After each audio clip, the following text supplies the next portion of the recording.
Good afternoon, everyone. On behalf of the City of Walker, I'd like to extend a warm welcome to each of you here today.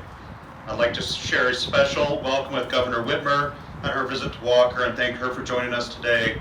And we're always proud to welcome back State Representative Huizenga, who has left his handprint in many places throughout our great city. This industrial corridor that we are currently standing in is a great example of the strategy put in place years ago that continues to be the fuel driving Walker's fast-growing economy. To our friends at the Right Place and MEDC, thank you for all that you have done bringing this development together.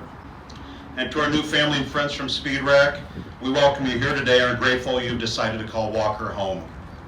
Just as Speedrack has a reputation of innovation and a skilled workforce that quietly goes about its business to get the job done, we believe you will find our community has the same reputation and know that we are a great place to live, work, and grow.